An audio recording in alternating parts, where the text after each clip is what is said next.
Guys, I've never said this before.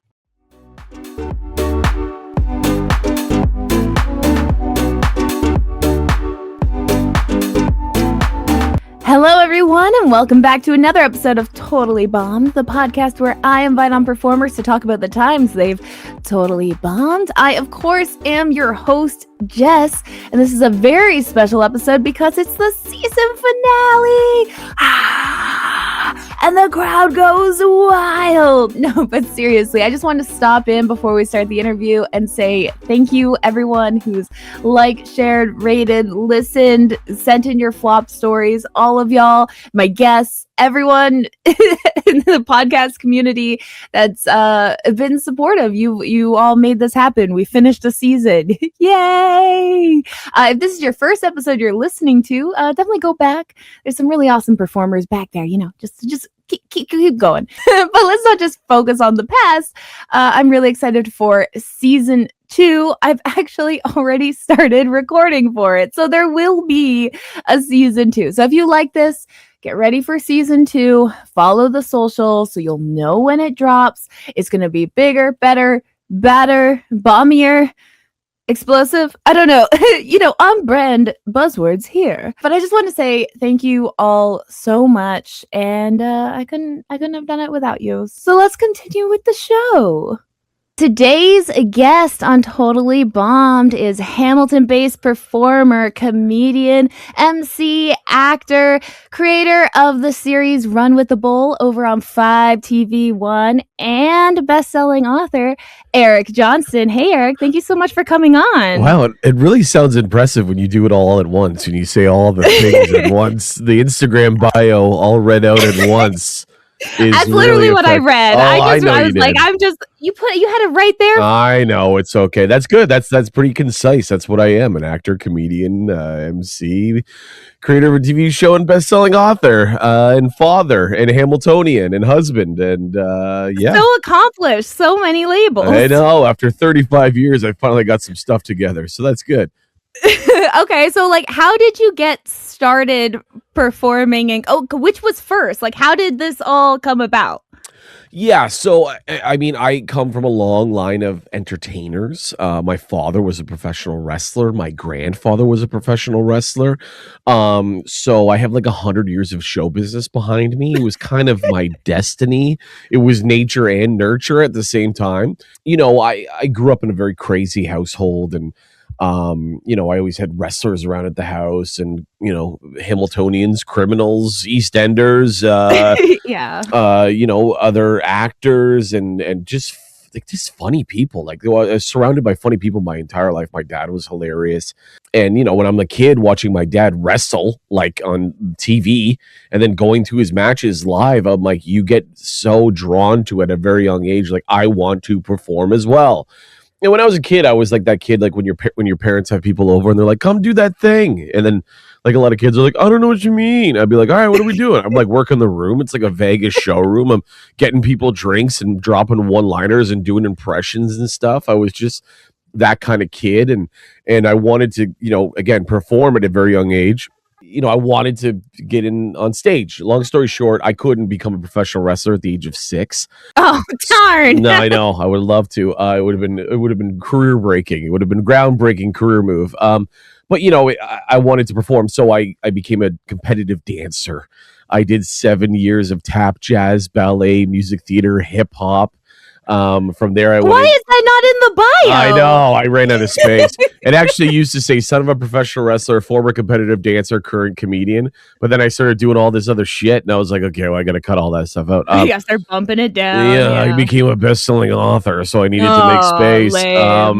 Amazon best-selling author for 2 weeks. But anyways, so it's in the bio. Anyway, so I from there I found the stage. The stage was my thing, and I did theater. I did 16 plays in 4 years in high school. I auditioned for the Humber Theater School. I did a year of that, 3-year program, dropped out after a year, hated it. You're not the only theater friend I know that went to secondary and hated it. Well, you think it's going to be acting and fun and whatever, and then you get to theater school and it's rolling around on the ground pretending to be a color. And I'm like 19 years old, full of testosterone and dreams. And I'm like, I don't have time for this. I did competitive improv, so I got all the rolling around color out of me in high school. You're yellow. I'm like, I'm thinking about what I want for lunch, guys. I feel like I wasted my money here. So I dropped out of theater school, did a year in Toronto as just like an actor, like a day player actor, got some roles, small roles on Degrassi and stuff like that. And my mom really wanted me to go to school because my mom is a civilian. My dad was the entertainer. My mom was a bank manager, commercial account manager for 37 years. So, you know, my dad passed away when I was young and I wanted to like honor him, but also make my mom happy. So I'm like, I found a loophole. I'm like, I'll go back to school as long as it's in the performing arts. And so I auditioned for the Vancouver Film School, which auditions like crazy numbers, like 5,000 people, and they take 40 a semester. And I got into that. And just telling my mom that, I was like, Mom, I got in. Like, I got to go. So I moved out to Vancouver. I'm going to school there. A classmate of mine, Michael Moses, says, hey, we should go sign up for this open mic comedy night. No, he said we should go to this open mic comedy night. I know Michael. I saw him at like Emerson Pub like 10 years ago. Oh my God. So we started together pretty much on the same night. He started a week before me. He signed up. I went to go watch him. And I was like, okay, this is what I'm going to do for the rest of my life. So I signed up the next week, November 1st, 2010, and I haven't stopped since. I've done, you know, I've been doing it for 15 years and toured all over North America. I'm on my 6th national headlining tour right now. Performed at the Comedy Store, performed at the Laugh Factory. I've opened for Russell Peters. I'm open for Sebastian Maniscalco. I've been on, again, I'm on my own tours. I'm on tour right now. It's been a career. Like I make a full living doing stand-up comedy now and acting. Like when I started as an actor, I barely act anymore. Like once or twice a year, someone will call me and be like, hey, we want you in this thing. And I'm like, all right, I show up for 2 days, 3 days. And I'm like, okay, cool. I'm good. Going back on the road. And then from stand-up, that breeds MC work. Because if you know how to handle a microphone and you know how to be funny, and you can work clean, you can host corporate events and stuff like that, which is a good moneymaker, soul sucking. Actually, part of my bombing story later on in the show. But yeah, it's been a career. Like I'm a full-time professional comedian. I own a house. I have a mortgage. I have a baby and a wife, and I pay all my bills with stand-up comedy, which in Canadian comedy, I've already made it. This is it. I was like, you're famous. Like, you're my season finale, because I'm like, oh my God, I'm getting a celebrity. Oh my God. Well, that's the thing. Like, I'm always like, I know you're a Hamiltonian, right? You were born, what I've lived here about 14, 15 years. Okay, I was going to say, because I knew you were a Hamiltonian. I didn't know if it was born and bred, so I didn't want to say born and bred Hamiltonian. I'm from Belleville. Oh, okay. Well, I can see what you got out of Dodge. But you know, you reached out to me. I mean, I love doing podcasts. I mean, I've been lusting over the idea of starting my own, but I love being a guest. I'm not a good host. I talk too much. I make it too much about myself. I'm aware of this. Kind of like the goal of podcasting. If you find your niche, like you can make it. I just when I listen to podcasts like the big ones, like I'm not going to name any names, but some of the major ones, when the host is constantly interrupting the guest, I'm like, shut up. Let your guest talk. Shut up. And then I was like, oh my God, I would do the exact same thing. I can't do my own podcast. I just got to be a guest. So I put this thing on Instagram. I don't know who needs to hear this, but yes, I'll be on your podcast. And, you know, you reached out and here we are. And, you know, you're doing something. You're a Hamiltonian. Of course I would do it. And I'm happy to be here and I'm happy to chat with you. So anyways, that's my whole story. I'm the reason why Moses moved here. He went back to Alberta and he's like, I'm thinking about moving to Toronto. I'm like, don't move to Toronto, move to Hamilton. And then he moved to Hamilton and I got him, you know, introduced to all the open mic guys and he's got a whole career of his own. He's his own headliner. He spent many years opening for me, but now he's his own headliner. I might have seen you like early days do stand up and don't even know. Because I saw Michael do early days of stand up. Yeah. So we were usually together and we both kind of went off and did our own thing and we're still very good friends. I talk to him all the time. I met his baby the other day, and that's the whole thing. From professional wrestling to competitive dance to theater to film school to stand-up to here I am today. Well, it's a whole movie. Yeah. We will get on to our fast flops, which is the section of the podcast where we read your flop stories and react to them. So, of course, if you have a flop story out there, feel free to go on our Reddit and enter it or DM me on any of the socials, and it might be read on here in the next season. So I, of course, always choose stories that are based around whatever the performer I have on does. So this one is a stand-up comedian, and it's their name is Pecco, and they said, anyone ever watch the same comedian kill at the early show, then bomb at the late show? I've been to a lot of shows and took part in open mics, but I've never seen a show fall apart as much as I saw over the weekend. Early show was okay, but there was a switch for the late show where the MC got too awkward and gave up. The opener kind of stopped talking occasionally and also gave up. The feature couldn't win the room and eventually started asking, how much longer? Then the poor headliner did his best to change the sad energy for the past half hour, but wasn't able to pull it off. The headliner is hilarious, but was put in a bad situation. I've never seen such a complicated show that I actually paid money for. Have you ever done a show in the morning and night? Not morning and night. So the early show, when they say early, they mean like 7. There's usually when you do 2 shows in a night, early for some people. I'm sure. If you sleep all day, it's the morning. Well, they mean sometimes there's a matinee, you do like a 5, but usually it's like an 8 and 10:30 or a 9 and 11, or sometimes you can do 3 shows in a night. You can do a 7, 9, and 11 if you're sticking to your 90-minute show format and turning the room over quickly. But yeah, this happens all the time. This is not for me. I mean, it used to happen for me. I'm at a point now in my career where no matter what happens before I get up there, I can get them. But it does happen. Like, it's not even that it's bombs. It's just they're different. Like, the number one rule in comedy is you never blame the audience. It's never the audience's fault. Sometimes it's there's circumstantial things like the building fucking caught fire or something, but it's not it's not the audience's fault. But sometimes it is. Sometimes what happens is, like, a lot of comedians say my career would be perfect if it wasn't for the Friday Night Late Show, because people come on Fridays and they will come to the show first and then they'll go drinking or then they'll go for dinner. Usually late show people get off work, they shower, they change, then they start drinking so they can come to the 10:30.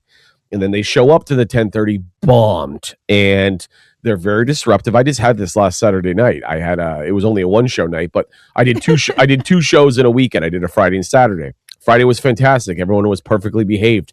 I killed. My opener killed. It was an amazing show. We did the exact same venue the next night, completely different audience. It was a disaster. I still had a great time, but I had to throw somebody out. I had to kick somebody out. I was like, you got to go. It's over. You know, a table full of 4 had to go because they were so drunk, and you can feel it. I'm so tuned to the energy in the room. You can feel the energy in the room if they've gone too far. And in the industry, we say, I had to work for that one, which means I had to really put it in overgear, really do my act outs, really like bring my energy up just to maintain their attention. Because when they're drunk like that, they don't know that they're watching a live comedy show. It's like alcohol helps a little bit, but then there's like a balance. Sure. I mean, 2 drinks is great. Come in, have 1 to take the edge off and 1 to relax and enjoy the show. Anything more than 4 drinks is not a good audience member. They are terrible. Okay, this actually goes perfect for the next one because this one is from the perspective of the audience. Okay. This is from Intelligent Ant 5270, and they said, local comedy show. Guess we were a bad crowd? ? Went to a show last night. Local comedians, free show at a bar, super low key. The host got up, and after every joke, he gave us a hard time for not laughing. Oh, yeah. Telling us we were a terrible crowd, etc. Yeah. And it's not like it was crickets. There definitely were laughs, and I was really enjoying it, but it wasn't necessarily laugh out loud funny. Sure. Also, the group I was with wasn't drinking, and we were sat at the very front. The rest of the show, most comedians made similar comments about us being quiet, but I swear to God, there were laughs every time unless the joke was truly a bomb. It was so stressful, I was forcing myself to laugh at every joke so the comedians wouldn't get mad at us. We were also trying to smile and engage so they knew we liked the jokes, but like, you cannot expect people to lol constantly. Anyway, anyone else have this happen? It was kind of awful and felt like I had to perform for them. Yeah, so this is great. I love this podcast. This is good because you're getting like you know, I go on a lot of podcasts and they're like, so what's the deal with comedy? You ever are you affected by cancel culture or what? This is like real life stuff. So this happens a lot too, usually with untalented comedians. Again, I'm not trying to big up myself here, but this hasn't happened to me for a long time. But recently, I did a show. I can't even tell you where because the scene's so small. But I did a show in a small scene, and the host, I didn't book the host. I usually travel with a host, but the place that I performed at booked the host for me. And I was like, whatever, give the guy a shot. And he sucked. He was not funny. Nobody laughed. He had no perspective. He had no punchlines. He had nothing. I don't know how. It was like he didn't even understand what stand-up comedy was. What he was doing? Like, I don't think he said he's done stand-up comedy before, but I don't know what it was. I don't know where it was.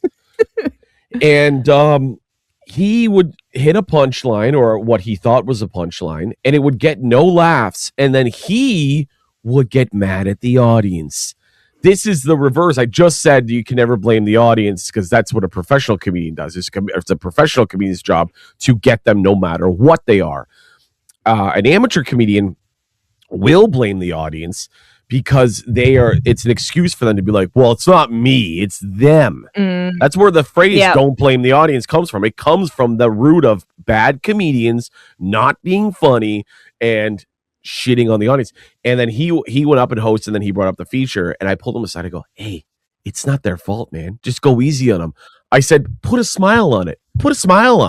Because I was like, I knew he was going to bomb regardless. He was creating this tension in the room.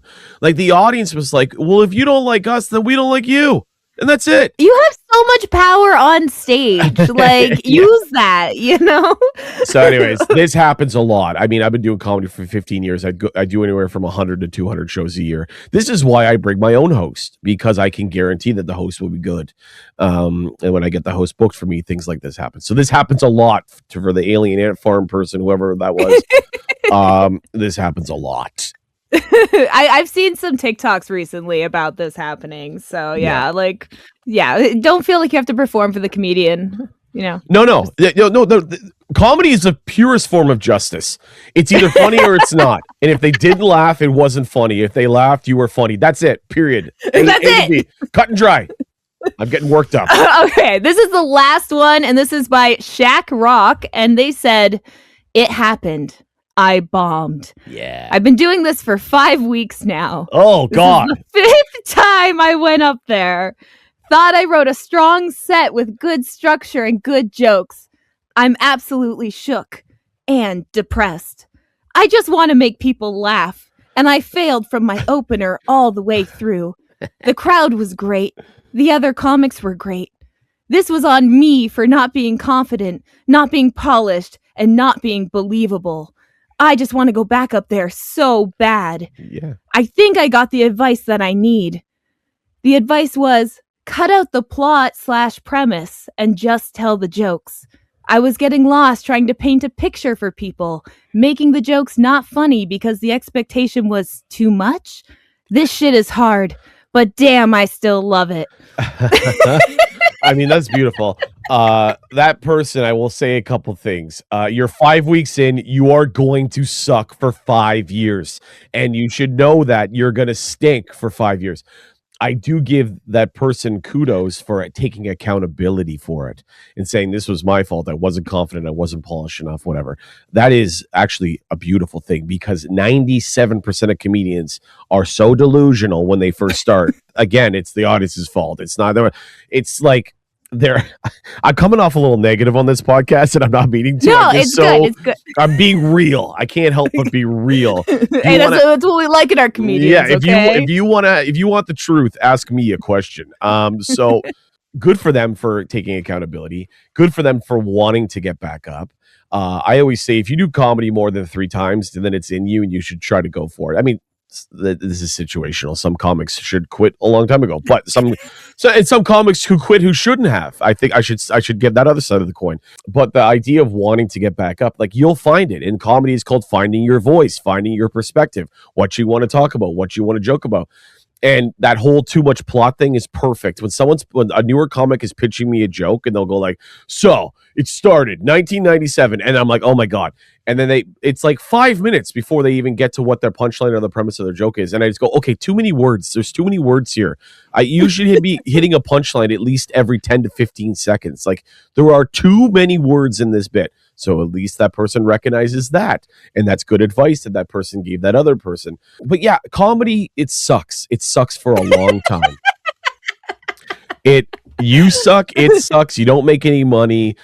5 weeks is like you are like an embryo in stand-up comedy. You have no idea that you're even up there, and the audience doesn't even really know you're up there. It's just like a exchange of this is bad and we're bad and this is bad and we're gonna keep showing up. That's beautiful. That's really good advice. Just keep showing up. If it's something that you truly want to do, I always say to comics when they want, or people who say they want to get into comedy, I go, I think you should do it. I go, the worst thing in life is waking up a 70-year-old man wishing you tried, or woman wishing you tried. I say, if it's something that you're passionate about, something you want to do, I think you should do it. But know that it is not going to be good for a while. Now, I had a little bit of an edge because I had stage persona, because I had been doing theater my entire life. I wasn't afraid to go up there because I had been doing theater and dance my entire life. And I had that confidence, that machismo. Plus, I was afraid. And when I'm afraid, I turned up my charm. I turned up my enthusiasm. I turned up my confidence. So, I still wasn't good when I started. Nobody's good when they start. But it was almost like the audience was being like, I mean, this isn't really good, but he's so confident about it. I think I'm going to give him a laugh. Yeah. I got a lot of those when I started. But yeah, and then that leads into my bombs. Again, I could go on forever about this, but this is not that long of a podcast. But I think with clip culture and crowd work clip culture and TikTok and Instagram and stuff, people think that it looks easy. You just go up there and you talk. And now there's some comics who are great crowd work comics, and they're actually using crowd work to propel their career, which I respect. Well, there's people who have no idea what they're doing, but they got that little cool moment of crowd work, or that little cool moment from the show. They had a camera running. Like when sometimes when I headline at this place called Absolute Comedy in Toronto, there's one in Ottawa. Part of your contract is you're headlining for the weekend, but as part of your deal, you have to do Tuesday, Wednesday, and Tuesday you're headlining them, but you're basically headlining open mics. Like they're their showcase nights or whatever. The amount of fucking cameras in that room is insane. There'll be 6 to 8 comics on the show. There are 6 to 8 like DSLRs or camcorders set up in the back of the room because everyone's just trying to get clips. I don't even set up a camera anymore. Like, I do an hour to an hour and 15 minutes on stage. Unless you're there, you wouldn't know. Once every 6 months, something of my set is filmed, and I'll clip it out and put it up. But I'm not interested in that. I'm interested in people coming to the show. I know, it's like I can't blame them if they're starting out, because like I have a whole section of guys. I don't know if you know this. The Reddit part of my section, like in my podcast, it's for the clips. It's for the clips. But I have to. This is fine. If no one knows you, it's like, what do you do? No, and I get that, and I totally understand that. What these people are, men and women, are doing, they're shooting themselves in the foot because they're not qualified enough. I'm talking about stand-up, not podcasts.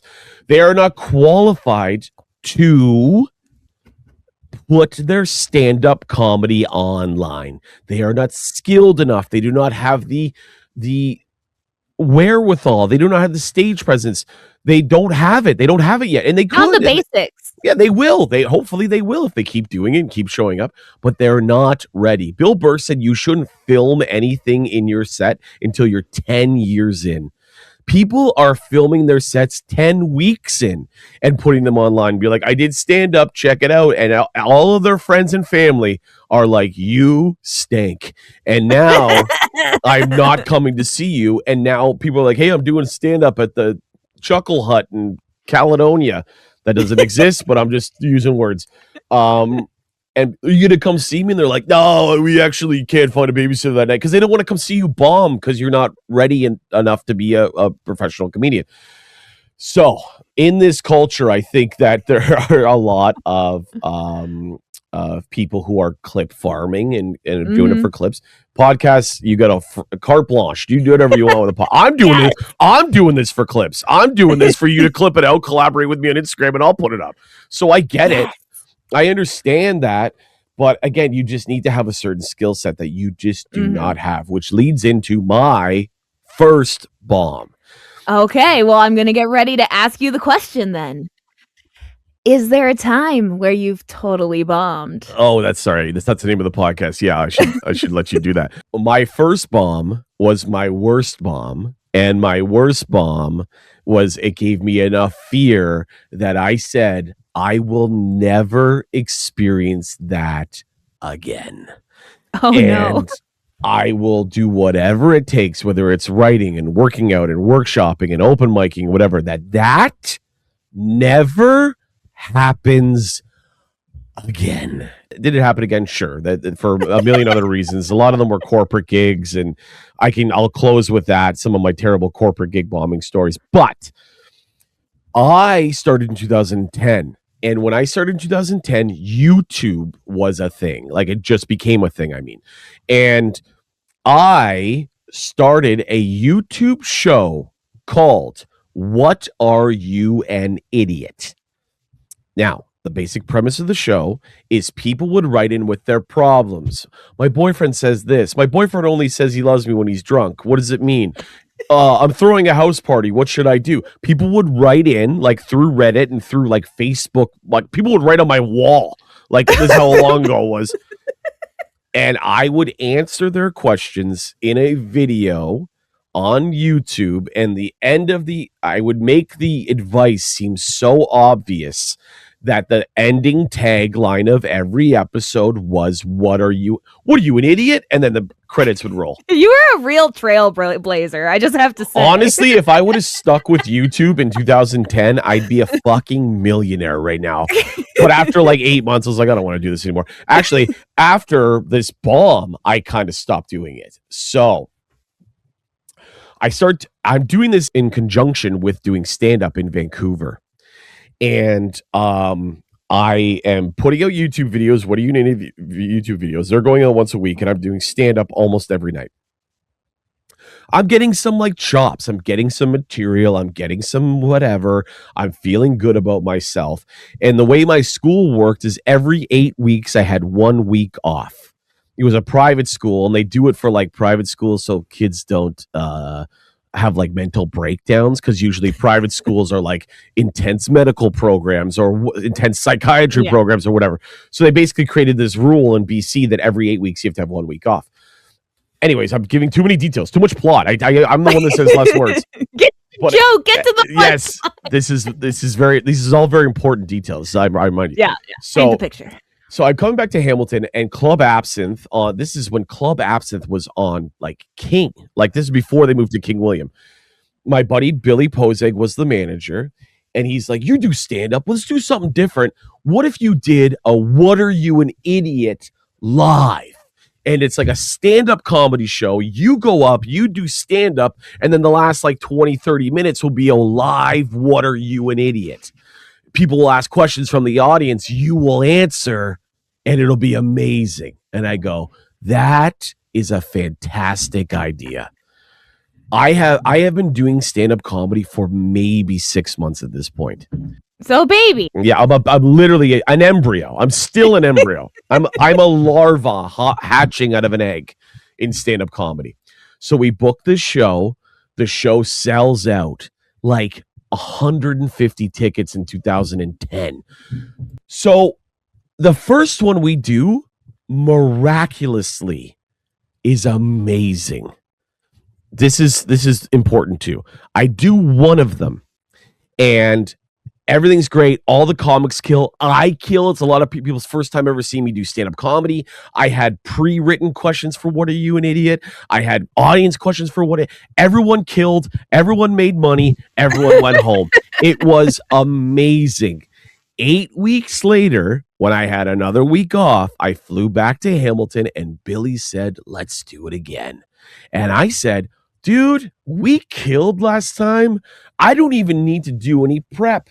I don't need I don't need to write any jokes. I don't need to write it. I should remind the audience, I was 20 years old in this moment. So I'm a literal baby. A literal baby, egotistical, asshole, douchebag, Jersey Shore's on TV. I literally think I'm the situation. I'm single. Oh, God. I'm tanned. I'm wearing a leather jacket. And so we do another one. The first one does so well. We add seats. We sell 200 tickets. And this is the old absence. Like the floor was creaking. There were so many people there. And now I'm confident, right? So I invite every girl I'm talking to, all my family, all my friends, everybody I grew up with. Fucking half my high school was in this room watching round 2 of Eric Johnston, What Are You an Idiot? I hire a DJ to stand behind me and play music between the comics and be up there when I'm up there. Oh my God. You were like high production value. I was nuts. And that's also important part of the story. So the show goes okay. The opening comics do all right, but the audience is a little weird. The audience is a little drunk. Everyone's very excited. Everyone's seeing each other from high school. Everyone's seeing each other from Stony Creek and Hamilton, plus the Absinthe crowd, plus all these chicks I invited. It was like a smorgasbord of everyone I have ever met in my entire life. I get on stage. I do my first joke. Bombs. I go, uh-oh. I go into my second joke. Bombs. I go, uh-oh. Now, I am not experienced enough in comedy to know what to do. I just think I'll just keep talking, I guess. I'll just keep doing this, whatever. It wasn't stand-up comedy. I don't know what it was. Spoken word. I don't know what monologue. I don't know what it was. A one-man show. Now I'm starting to lose people. They gave me 3 strikes and I was out. People start talking. The DJ thinks because people are talking, it's over. So he starts to slowly bring up the music behind me. I'm not done. I'm supposed to do like 40 minutes. I am like 6 minutes into a 40-minute set. Oh no. I am not ready to headline. I am 6 months in. I shouldn't even be close to a stage with people I know at this point. I then like panic. Like you hear the flop sweat. I am now drenched in sweat. Now people from the audience are like, You got it, Eric. Oh, that's almost worse. Like pitiful. You can do it. People who like know me, and I was like, okay, we're gonna switch to the "What are you an idiot" part. I was supposed to do like 20 minutes of stand up, 20 minutes of "What are you an idiot." And this is the best because I've never told this story on anywhere. So here, clip that out now. Exclusive, guys. I've never said this before. That's on the thumbnail. Yeah, there you go. I start doing the "What are you an idiots," but now because it's such a bomb, people don't want to be part of it. They don't want to be associated with the bomb. So my solution is taking what I already know about people and trying to spin their lives into advice that I can give them. Example, Matt, my buddy Matt, you just got broken up with, right? Would you want to ask me a question? He's like, no. I'm like, okay, but you got broken up with because you cheated though, right? I'm making this up, but it was like this. I was like, but you cheated on her though, right? She caught you? Maybe I could do like advice about not getting caught cheating. The DJ behind me starts playing sound effects. Like starts saying like, oh no. He played the boom, boom, boom, boom, like from The Price is Right when you lose. And I am dying. And I remind you, Everyone I've ever met in my entire life is in this room watching me. They start talking. They're all unfriending you. Like literally, they're taking me out of their top 8 on MySpace as this is happening. I don't even really remember how it ended. You blacked it out. I don't. I guess suppressed trauma, whatever that phrase is. All I remember is being on stage, and then the entire room just started.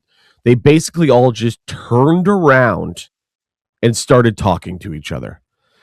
And then the DJ slowly started to bring the music up. Again, we are like 12 minutes into a 40-minute set.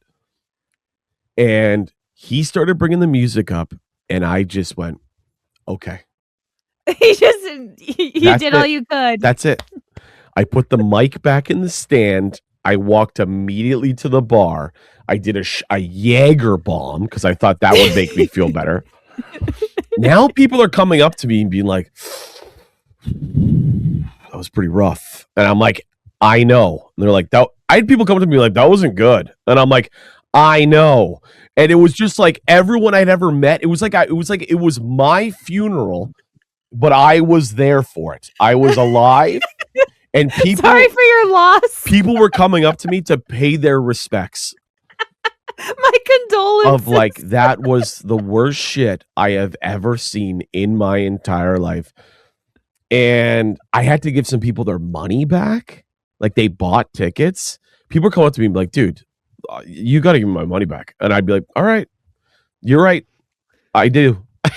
And I was just that once people started finding out that I was giving people their money back, now the line of condolences was people coming up to me be like, you owe me $20. And I'm like, fine. I would just reach in my pocket, just pay them. Shakedown. Yeah. I ended up with like $40 to my name at the end of the night. Drunk. So sad. Like, I feel like I may have cried at the bar, but without, like, maybe in the bathroom at the bar. Anyways, long story short, What Are You, an Idiot? The YouTube channel folded immediately. I never did another live What Are You, an Idiot? And I literally contemplated never doing stand-up comedy again. In that moment, I went, I will never do this again. And then I woke up the next morning. This is where the lesson is. I had a flight to Vancouver later that day, and this is before you could like be on your phone on a plane and stuff. You just had to sit there with your thoughts and just raw dog a 6-hour flight with like a little TV that had like the Discovery Channel on it. And I just thought, like, that was the worst that's ever happened to me professionally in a stand-up comedy setting, but also in like a humiliation setting of everyone I know seeing me and me bomb. And it wasn't that bad. It was terrible in the moment. Like, I was literally like, I'll never do this again. I need to, thank God I lived in Vancouver at the time. Thank God I could get the fuck out of Dodge and go back to Vancouver. But I went back to Vancouver. I gave it a week and I went, no, not only am I going to do stand-up comedy again, I will make sure that never happens again. I will always be prepared. I'll always show up with knowing exactly what I'm doing. I'm going to run things exactly how they should be. Production value went up, like, because I was like, this is actually kind of cool with the DJ and the lighting and the sound or whatever. I started back the next week and that was it. And then I was back doing it again. And good for you. My confidence was shaken, but it was very humbling. This like 20-year-old, I'm gonna fucking do whatever and make it guy was murdered in that day. And I did a lot of work years through that. But that was the worst bomb I've ever had. And it made me almost quit. But again, going back to the rapid fire flops, if you just keep showing up and if you truly love it and if you truly something you want to do, then do whatever it takes to make sure that you're doing it professionally and you're prepared and it will work out. And for your listeners out there, this is like an MTV moment. It'll work out. It'll work out if you do the work. If you don't do the work, you end up bombing in front of everybody in the worst case scenario of your life. It felt like a nightmare, a literal nightmare that I was living in real life. that and then I continued to have nightmares about it for years. Yeah, I mean, you blacked half of it out. Like, you are... No, fair. I mean, and not everyone has a plane they can just catch the next day. So, WestJet at a Hamilton to Calgary, Calgary to Vancouver. I'll never forget it. But yeah, that's the major bombing story. Very quickly, I know we're running out of time. Corporate gigs are tough. A lot of times, even as a professional, this has even happened to me recently. This happened to me last December. Like, they don't want, like, the boss of the company thinks it'd be fun to have stand-up comedy, but Christmas parties, this is the corporate gigs, usually happen in November and December for Christmas holiday parties. People are there to get drunk, eat, and try to fuck their coworkers. They're not there to watch live stand-up comedy. The rooms are never set up well. I'm usually performing on a stage with an empty dance floor in front of me with no spotlight, a handheld microphone. Like, I did one in December that was so bad that I was hired and paid well to do like an hour. I think I did 22 minutes, and I looked. This hour had 22. Yeah, exactly. There you go. That's funny. I literally did 22 minutes. At the 21 minute mark, I pointed at the boss, being like, "I'm done," and he was like, "You're good," and I was like, "Thanks," and I came off, and I swear to God, the boss said to me, he goes, "That was really inspiring." And I went, "Yeah?" And he goes, "You inspired me to hire a fire breather for next year." He's like, "Or a ventriloquist, or like one of those aerial acts you see." He's like, "People need a spectacle, they don't want to watch comedy." I go, "I know." And my check cleared and whatever, it was good money. One of the highest paying corporate gigs I've ever done. I'll tell you two quick stories. I'll tell you it's kind of a sad one first, but it has its kind of its merit. I got hired to perform at a cancer benefit for a young girl, like an 8-year-old girl who had cancer. Terrible. I have a child now. I can't even imagine. I'm not making light of that. And I should say, they booked me in like August for a show in November. This sounds like a sitcom script. I just want to say this is like, this is Canadian comedy. This is This is live performance in our beautiful country. They think, oh well, it's a somber event. If we have a Canadian, a professional headlining comedian, it'll be good. So they booked me in August. The show's in November. In that time, the girl died of cancer, which is again terrible. I'm not making light of that. But what happened was they still wanted to go forward with the event, and they wanted to make it a memorial for the child, but also a benefit for childhood cancer. And I go, "How much you pay me?" And it was this amount. And I went, "All right, I guess, cool." So I show up, and it's an afternoon gig, and comedy does not do well in the daylight. It's vampiric. Stand-up comedy. So I've heard. Yeah, breakfast comedy for you. No. Stand-up comedy is vampiric. It needs to happen in darkness. And it was like a 3 p.m. thing. They are going to have me. And at the start of it, the father of the girl who died wanted to say a few words. He went up and he spoke for 45 minutes about his daughter, her life, her fight, and her loss to cancer. By the end of it, everybody is crying. I'm crying. And I didn't even have not that I didn't care then, but I have a child now. I would cry much harder now. And then he went, "All right, ladies and gentlemen, please welcome the comedian stylings of Eric Johnston." And I went up and I gave him a hug. Well, that was nice. And I am experienced enough to know kind of how to handle that, even though that's completely uncharted territory.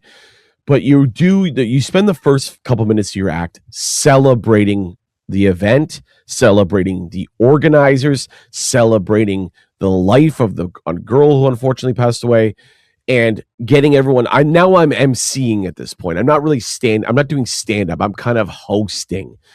And really what I'm doing is I'm doing that genuinely, but really what I'm doing is trying to fill time, because the more time away from the crying speech, the easier it'll be for me to get into live stand-up comedy.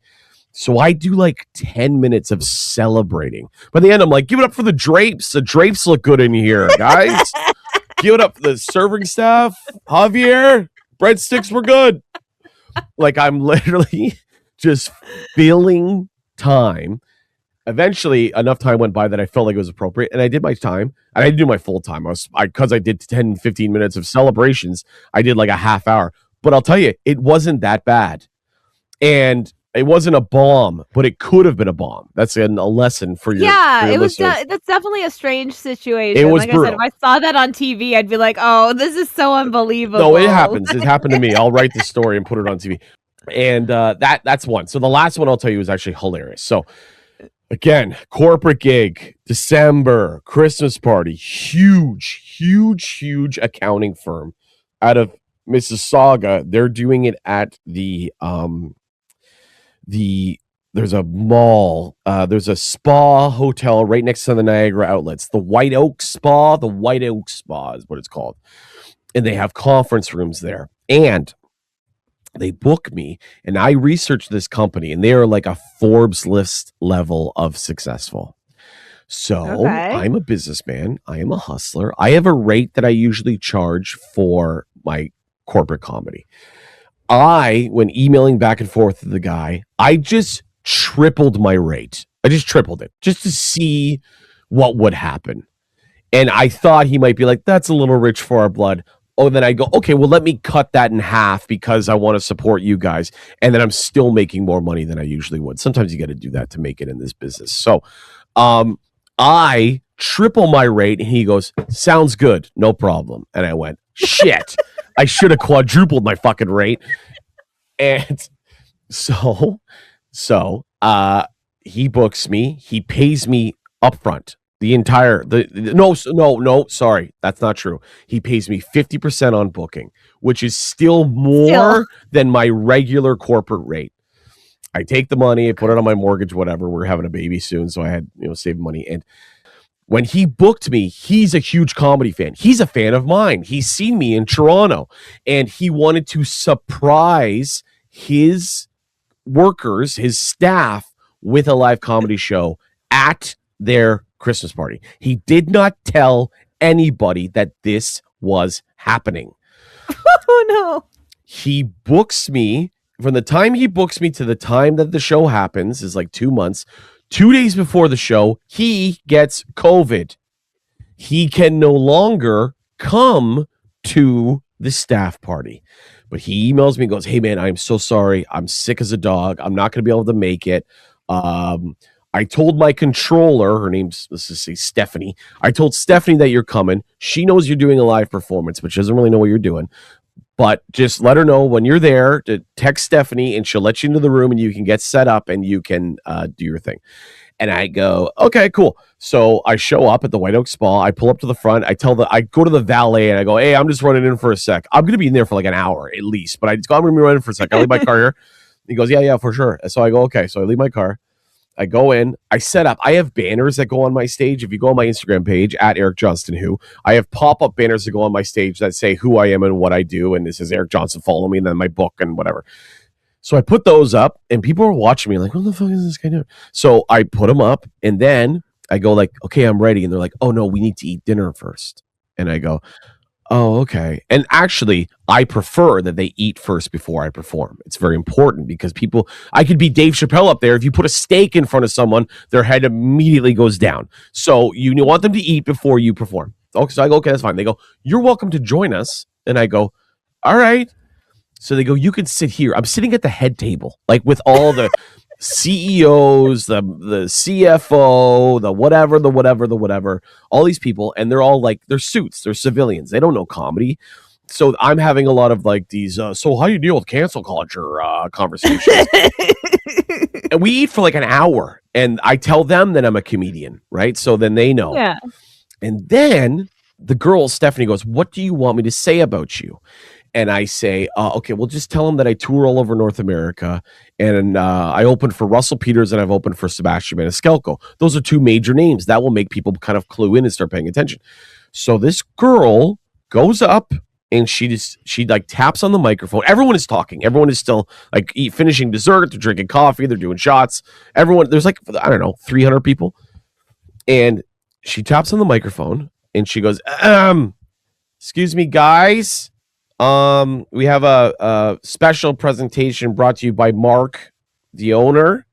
No one's paying attention. No one knows what's happening. She goes, Russell Peters, Sebastian Maniscalco, Eric Johnston. And she just walked off the stage. And I am like, what? So I run up on the stage. Now I'm emceeing now. I have to thank everybody, thank the staff, thank the whatever. Let them know I'm a comedian. I'm here to do stand-up comedy.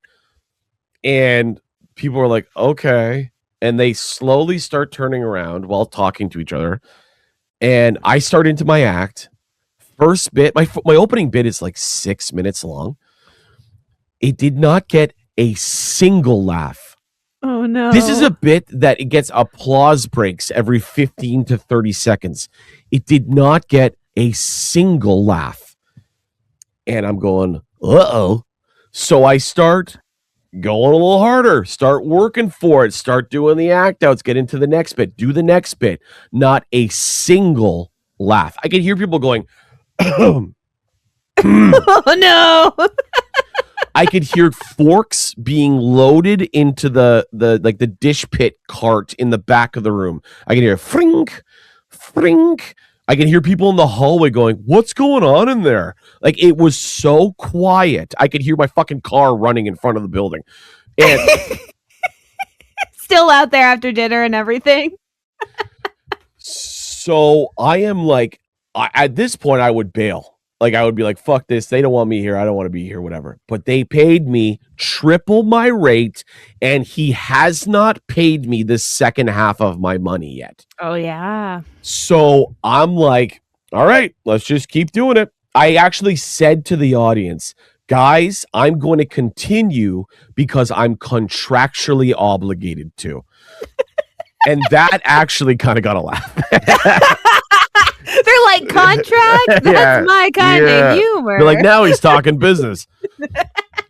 So I did like another bit, and I do it. It's all bad. It's all. I'm getting them a little bit here and there, but it's like now we're getting polite. We're getting like the flop story, like performative at laughing because people feel bad because they don't want me to fucking hang myself in the parking lot after. So you probably have to cut that out. But anyways, so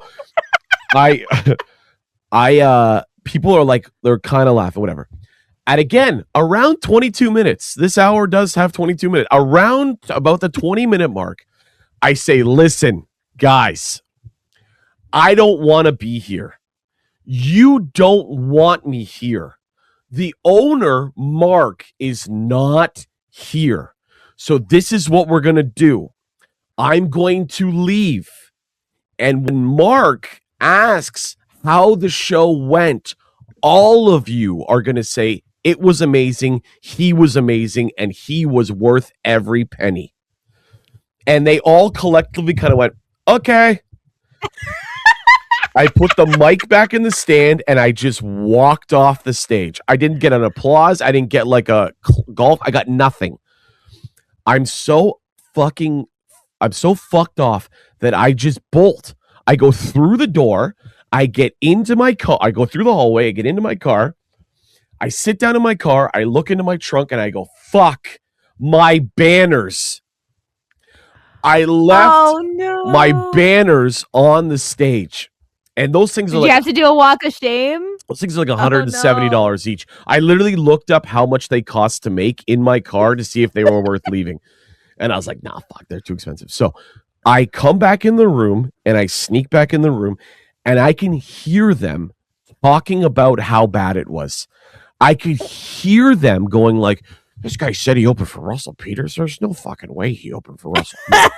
Sebastian Maniscalco, that guy's huge. That guy does arenas. There's no way. And I come back in the room like, hey guys, and and those things are loud. Like when you take them down, it's like, chick, chick.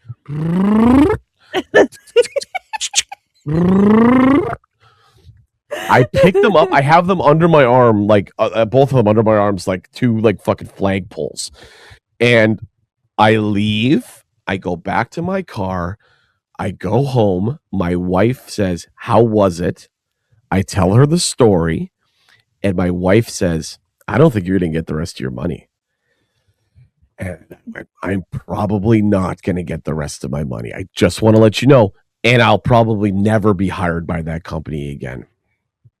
I wake up the next morning to an email from Mark that says, I talked to my staff. That was the title of the email. Oh, that's stressful. I talked to my staff, ... I opened it. I swear to God, it said, I heard it was amazing. You were amazing. And it was worth every penny. I'm so sorry I missed it. Here's the rest of your money. And he e-transferred me the rest of my fucking money. I could not believe it. I could not. I was like, there is a God that has been protecting me since my What Are You an Idiot bomb in 2010, that it is never that bad. And sometimes you learn when you're deep enough in this game, sometimes it is the audience's fault, and sometimes you got a triple charge because fuck, it's so bad. And RIP to that 7-year-old girl in Mississauga. Oh, damn. That's my story. That was great. Thank you so much for coming on. This is almost like my own like private stand-up. Yeah, like, tell me jokes, funny man. I'll triple charge you. Well, that's you can have whatever this podcast makes. Reddit eyeballs. I'll take Reddit eyeballs, please. Well, let everyone know where they can find you and what you're going to be up to for the next I just want to say this is your first hour-long episode. 56 minutes, 57 minutes. The season finale goes twice as long. Lock in to the Totally Bomb podcast because on this season finale, we're going twice as long. Okay, there's your clip. You can follow me at Eric Johnston Who on Instagram. My website is www.ericjohnstonwho.com. I'm on tour right now. I know we're coming out now here in July for this season finale. I got shows all over Southern Ontario. I'm in Winnipeg if you're out there. I am booked all the way till November. So if you want to see me live and do well, not like these stories, come see me at ericjohnstonwho.com and click on tour or click on stand up and you'll see all my dates and you get your tickets. Well, thank you so much again for coming on. Thank you. This was fun. Yeah, well, I hope so. I mean, you gave me an hour of your time. Well, you know what? I'm going to give you one more clip. This was the best comedy-based bombing podcast out of Hamilton, Ontario that I've ever done. Period. Thank you. Find your niche. I found mine. Once again, thank you all so much for listening to another episode of Totally Bombed, and I can't wait to see you next season. Of course, keep watching the feed. You have no idea what little snippets might pop up. Follow our YouTube. That's where I post most of the clips over there. And I will be continuing to post on the socials throughout the off season. So definitely check us there. And again, check out all the guests. They've been awesome. And they're all so funny and great. And they might bomb, but we all do. We all do. That's the point of the podcast. So thank you all so much. And I'll see you next season. Bye.